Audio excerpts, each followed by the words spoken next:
Hey, how's it going everyone? This is Ram. Rams again. I'm back with another comic book collection video. So here we go. I believe this is part 3, it might be part 4. I don't know, I like pie. So yeah. Here is next issue. It's Marc Spector, Moon Knight. Brother Voodoo comes to town. So yeah, this is when Brother Voodoo and Moon Knight team up.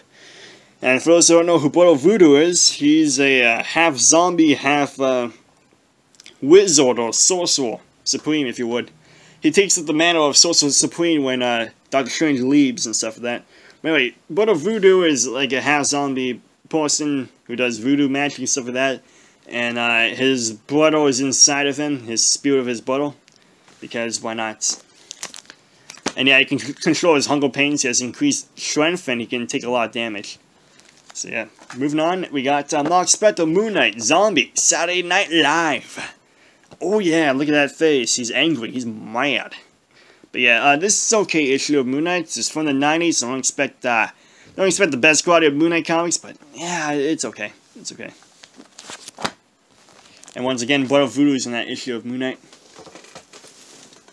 What's next? We got Marc Spector, Moon Knight, Acts of Vengeance. This is issue 8. Guest starring the Punisher. This is another okay issue. It's very forgettable. The Punisher doesn't look like himself in this comic, but yeah. This is an okay issue, not the best. I enjoyed it for what it is, but yeah. Don't recommend it, but if you're a fan of Moon Knight like me, then you can read it. Here's another issue, Marc Spector, Moon Knight, Acts of Vengeance, side by side with the Punisher. Against the forces of Ultima. And then those, I forgot what his name is. He's like the Globetrotter or something like that. That's his name. And he's like the villain. I mean, Flagman. That's his name. It's Flagman. And he has like all these flags on him. And he's like, oh, he's evil and stuff like that. I don't know who that comic book character is. I'm pretty sure he came from a Captain America comic that didn't sell well. And then they decided, hey, let's put it in a Moon Knight comic. Because why not? But yeah. This issue is okay. Once again, not the best Moon Knight issue. Has pretty good artwork. The Punisher finally looks like himself. And yeah, it's okay. It's okay. It's okay cake. Moving on up. We got Marc Spector, The Trial of Moon Knight, Part 2 of 4. Marc Spector, we accuse you of murder. Daily Bugle, where is Moon Knight? He is missing, because Marc Spector is missing. Fantastic. Yeah, I don't own every single issue of The Shroud of Moon Knight. I wish I did, because this is an amazing issue of Moon Knight from the 90s. And just goes to show that with a little thought and effort, you too can make a good issue of Moon Knight in the 90s. So yeah, this is half Moon Knight face, half Marc Spector face. Very amazing issue. I love this issue of Moon Knight. And I love the series of Moon Knight. I wish I have all 4 issues of Moon Knight. I mean, The Trial of Moon Knight, but I don't. I only own the 2 parts. I own part 2 and I own part 4 and that's it. So yeah, I wish I owned all parts of this, but I don't. I can't find them. I'll look for it online, but this is an amazing series. I love this. I love this so much. Great comic. Great comic. The best of the 90s, I'll tell you that. Then next I got The Shroud of Marc Spector, Moon Knight, part 4 of 4. This is the last issue. And yeah, this is a great climax to the series. I love this issue. I love all the Marc Spector trial comics. But I don't own them all. I gotta get the 2 that I'm missing. But other than that, fantastic. Highly recommend it. Next, we got Shadowhawk from Image Comics. This is issue 1, and I heard this is pretty good, but I never read it. Never read it. I only read one Shadowhawk comic. Even though I own a lot of them, I only read one of them. But yeah, this is it. This is a pretty good one. I bought it because the cover is pretty cool. It's all shiny, shiny. And yeah. Let's move on. I never read it, so I can't tell you what's about and stuff. This one now, I have read this one. This is Shadowhawk, issue number 2. I believe this is the, issue number 2 of the last one I showed you. The artwork in this has made a significant drop in quality. But yeah, it's okay. It's okay. And it also comes with an extra page with Spawn comics in it. So yeah. It's okay issue. It has Shadowhawk fighting this guy, the power guy, and yeah, he breaks the guy's back, and then some swamp creature. And my phone cut me off because, yeah, I ran out of space on my stupid phone. So that's fantastic. Great. Moving on, I made room. I made plenty of room. And I got a big old pile of comics left to look at. So this is probably like 5 parts or something like that. Anyway, next we got Spawn Image. It's number 24 from September. This one is okay. Not the best Spawn comic I've ever read. It's okay. It looked more cartoony and stylized from the cover, but if you look in the actual issue itself, it's still the same modern Spawn look you usually get. So this is more like a variant cover of anything. But yeah, it's okay. Not the best Spawn comic I've ever read, but it's something. It's something. So yeah, let's move on. Shall we? Spawn, issue number 11. So this is the 4th issue of Spawn I've ever read in my life. This is by the worst Spawn issue I've ever read. Not the best. Not the best Spawn. Not the best. So yeah, I've read a lot better since then, but this was the 4th issue of Spawn I've ever read. I thought the cover was cool, so I kept reading on. And yeah, I liked Spawn, but I don't like this issue of Spawn. But yeah, the artwork kind of took a nosedive for this one. If you would. Next, you got Spider-Man 2099. The high-tech hunt is on. So yeah, this is issue number 2 of Spider-Man 2099. One off from being the 4th issue of Spider-Man 2099. So yeah, I own this because I like Spider-Man 2099. I don't like the original Spider-Man. I already told you guys before. I don't like the original Spider-Man, but I do like Spider-Man 29, and I do like Spider-Man Noir, but I do not like Peter Parker Spider-Man. So that's something. But yeah, this is pretty good. It also features 2099 Thor in it, so that's something. But yeah, cool. And fun fact, there's actually a 2999, 2999 Moon Knights, which is a female Moon Knight, and I forgot what her name is. But yeah, that exists, and that's an actual thing. Also, did you know that the PSP, the PlayStation Portable, the latest date you can set it to is 2099. And then it'll reset itself back to, I believe, 2003 or something like that. Isn't that funny? So, apparently the end of the world, according to the PSP, is 2099. Or at least that's when they predict that people will stop playing with the PSP. Either way, it depends on what comes first. Anyway. Next, we got Ghostwell side by side with Spider-Man. Revenge of the Sinister Six, Part 1. I only own issue 1 of this series, but yeah, it has Ghostwell in it, so I felt like buying it and Stanley catch Ghostwell, and it's okay. It's okay, it's something unique. You never expect Spider-Man to team up with Ghostwell, but here it is. That's a thing. That's the thing that happened. Don't know why it happened, but it did. Well, next we got Ghostwell vs. Deathlok in Roadkill. Fantastic. I absolutely love Deathlok. Deathlok is my 3rd favorite superhero of all time. Deathlok is an amazing comic character. Even though he came out from the 90s. Well, he didn't even come out in the 90s. What's his name? Doug Munch. I can't believe I forgot Doug Munch's name. He's my favorite comic writer of all time. Anyway, Doug Munch created Deathlok back in 1975.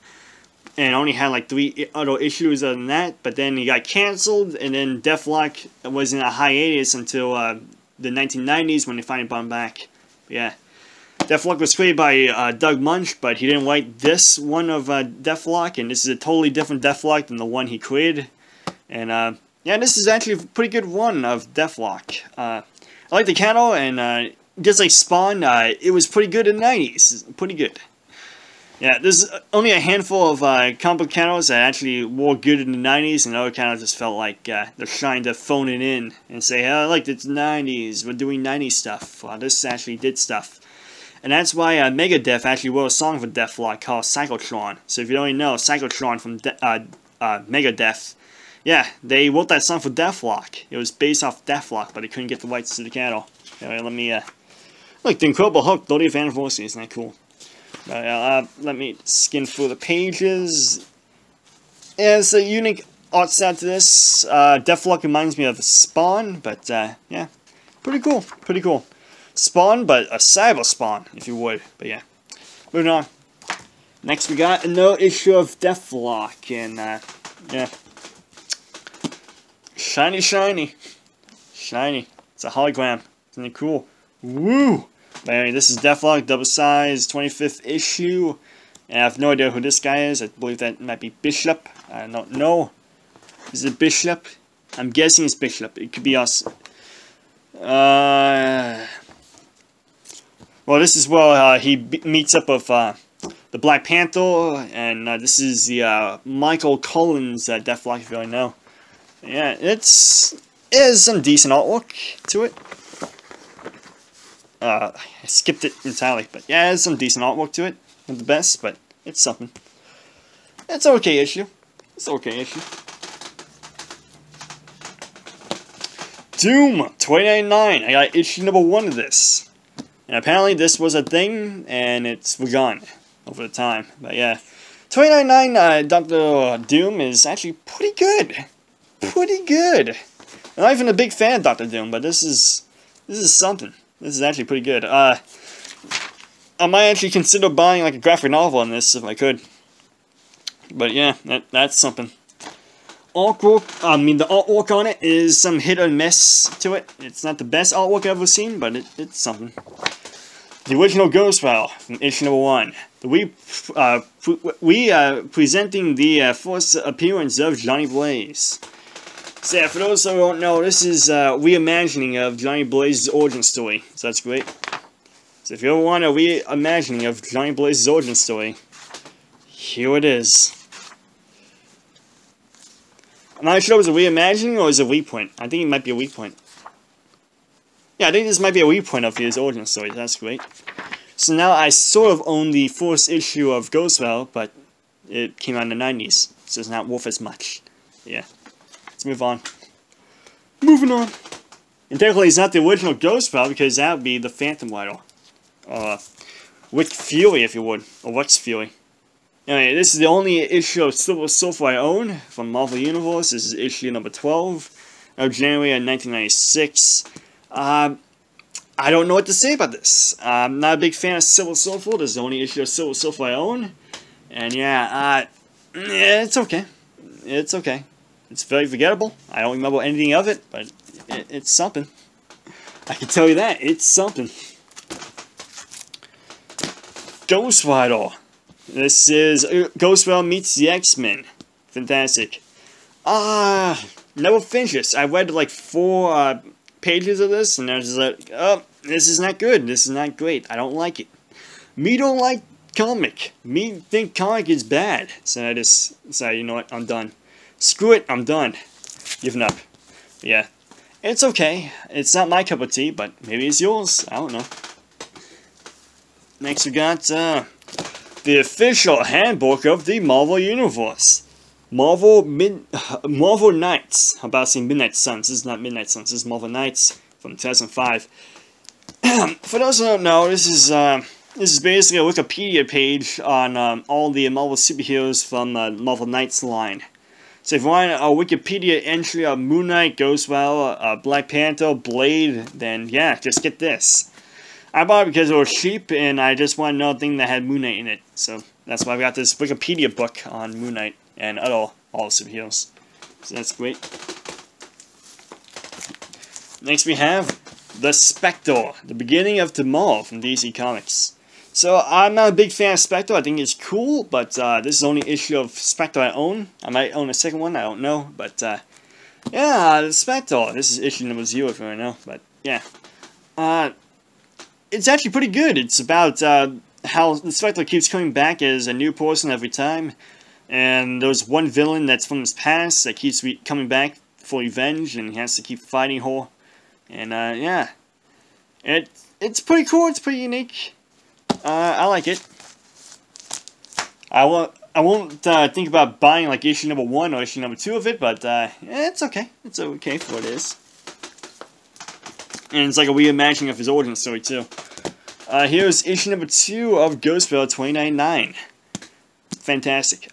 This is an okay issue. It's, of course, the new Ghostwell from 2099. He's a cyborg who is possessed by the devil or something like that. I don't know.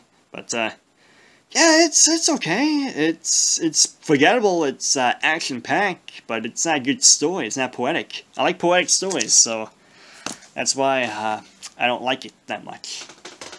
But I'll own it because I like Ghostspell. So that's it. Next, we got an X-Men comic. X-Men, guess who's back? The X-Men. 30 years of X-Men. Fantastic. So yeah, never read this. Never read it my whole life. I own it. Never read it. I'm not a big fan of the X-Men, but I do like X-Men and X-Men 2 Clone Wars for the Sega Genesis. So I'm a big fan of those two games, so yeah. Not a big fan of X-Men the comics, but I'm a big fan of that. I can tell you that. And yeah, not a big fan of the movies either. So yeah, this is something. Never read it. Can't tell you anything about it, but I might read it sometime in the future. Maybe not. I don't know, like pie. So I'll let you know if I ever read that sometime in the future. Also, dun-dun-dun, I own the first issue of Force Works. The Killer Force issue. Remember this? Remember Force Works? I never opened this, by the way, but do you remember Force Works? Anyone? Anyone at all? Do you remember it? No? Okay, let me tell you about this. Force Works is a superhero team that was created by Tony Stark Iron Man, because he wanted to create his own superhero team, which is the same thing that Captain America did sometime in the future called a Secret Avengers, but I'll get to that eventually. But yeah, Iron Man set his own superhero team called Force Works. It didn't do so well, and yeah, it got cancelled shortly after. I believe it only lasted like 10 issues, something like that, but I own issue number 1. It must be worth something in the future, maybe not. Probably don't be worth a heap of garbage, I can tell you that. Next, I got Walt Disney's 20,000 Leagues Under the Sea. Never read it. Never read it in my life. I might as well pull it out, because it's right here. Oh, it smells like mold. Yeah, no, it's colorful. It's, yeah,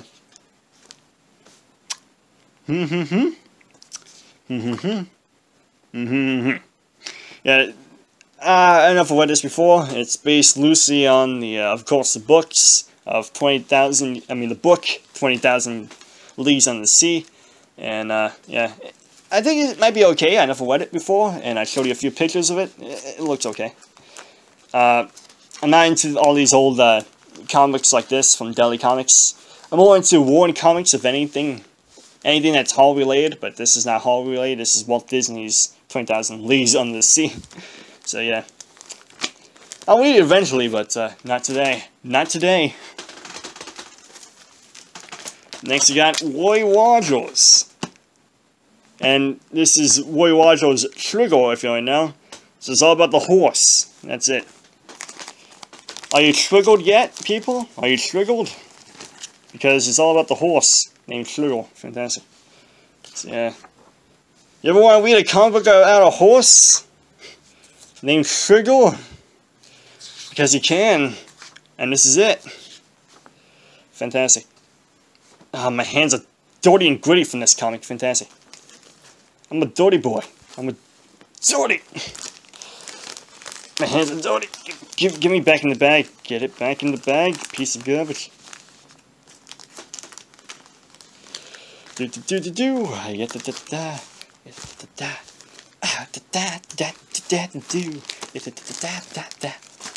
put it back up there. Next, we got what is this? We got Eerie Comics. I mean, not Eerie Comics, Eerie Magazine, if you know. Warren made these magazines, and Eerie is a very popular one, very well known, and it stood the test of time, but I don't think they publish any comics underneath the title Eerie anymore. And of course, Warren Magazine went out of business, and all the properties were sold off. Creepy never made it into anything, but Eerie was bought by Dark Horse Comics, while Vampirella was bought by Harris Comics, and Harris got defunct as well, and then Dynamite Comics bought Vampirella. But anyway, Eerie Comics is fantastic. It's all in black and white, but I highly recommend it. It's all based on this one character called Eerie, and it's about all these horror stories that's based around, not him, but around stories that he's telling. It's really good. It's like the Crypt People, and it's really good. I love this. Love this comic. Or magazine. Highly recommend it. It's all in black and white though, so there you go. You might be able to get like a graphic novel if you want it in color, but yeah, who needs color? It's in black and white. Next we have Vengeance of the Vampirella. Exclusive Vampirella chase card enclosed, which is not available in there. I checked. Anyway, this is published by Harris Comics, and yeah. So yeah, this is it's a decent issue of Vampirella. I'm not into all these 90s comics and stuff like that. Vampirella in the 90s felt like any old 90s superhero comic. It wasn't very poetic at all. It didn't try to be poetic. It tried to be action-packed and, oh, look at this. Oh, look, she sliced through that person's head. That guy's guts are coming out of his body and stuff like that. It doesn't try to be any poetic about it. It doesn't say, like, oh, this is symbolism for blah, blah, blah, blah, blah. While Eerie Comics is all about symbolism and horror and being poetic and stuff like that. And Vampirella used to be like that, but not anymore. Not since Warren Comics. But yeah. Well, actually, Dynamite Comics tried it a couple of times, and they did a pretty good job on that. I'll get to that eventually when I look for this pile, but yeah. This is a very good issue of 90s Vampirella, if you were looking for that. And, yeah. Beautiful. And also, Vampirella once teamed up with Shadowhawk, and I'm looking for that now, because, yeah. For some reason, they teamed up with each other for some reason. Don't know why. But, yeah, they did. I guess I'll get that Shadowhawk and Vampirella crossover sometime in the future. Maybe not. I don't know. I like pie. Well, it depends if I feel like it. Anyway, next we have Vengeance of Vampirella, issue number 10. And of course it says, free Vampirella, high ID, 25 buzz, boasts of awful inside. Which is not there, by the way. This is a used copy. Wait. There's a picture of Vampirella being attacked by a werewolf. This is actually a very good issue, once again. I forgot to mention this, but this one is all about an aliens whip-off. I bet you couldn't even tell by the cover alone, but this is like an aliens whip-off of all these, this weird creature is killing these people and turning them into aliens, and chest bursters are coming out of them and stuff like that. It's a weird aliens parody. While this one is all about this werewolf that has to eat to live, and it's killing a bunch of innocent people, and Vampirella trying to stop it, and people are trying to weaponize the werewolf and stuff like that. So that's something. That's something real special. It's a pretty good issue. I like it, but it's not as good as Warren Magazine Vampirella, or Dynamite Comics to be exact. Well, anyway, I guess I'll pause for today, because look at this pile. So yeah, this has been part 3 or part 4 of, it could be part 3, it could be part 4, I don't know, of the comic book collection I got. So let me know in the comments below if you want me to continue this, and do this next time in the future. Maybe not, I don't know, like pie. So yeah. See you later. Hope you enjoyed the video. Peace out. Goodbye. See you later.